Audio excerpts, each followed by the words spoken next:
Now, I recently purchased this Ryzen 3600 gaming PC for just £200. That's roughly $230, €230 or $275. I purchased this from CEX.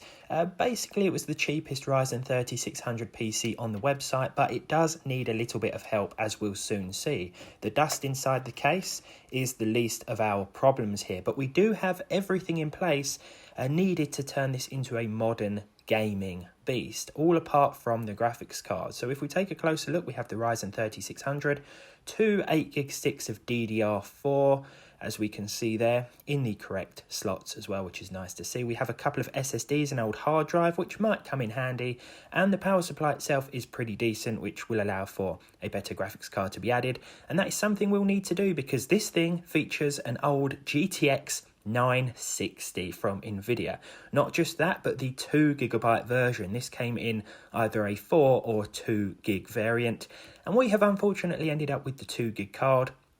That said, any 960 is going to be a pretty poor pairing for a modern Ryzen 3600. There will be a rather large bottleneck.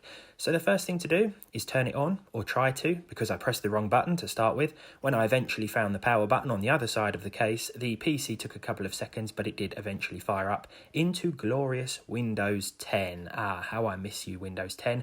We can choose English or French for some reason. I chose English because my French is terrible, and I had a quick check of the DVD drive just to make sure no one had left any DVDs or games behind, which has happened in the past. I then hooked up my Windows 11 SSD simply because it was already up to date, so it was just easier to verify the specs this way.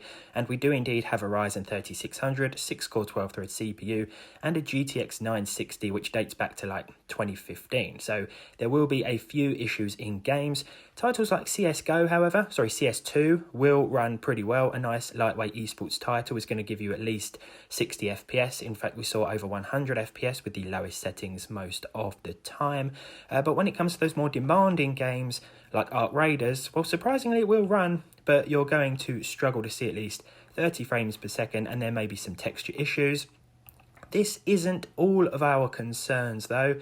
We also have to think about the fact that our CPU is running at over 100 degrees sometimes because of all the dust. So we'll definitely have to clean this up in the full video too.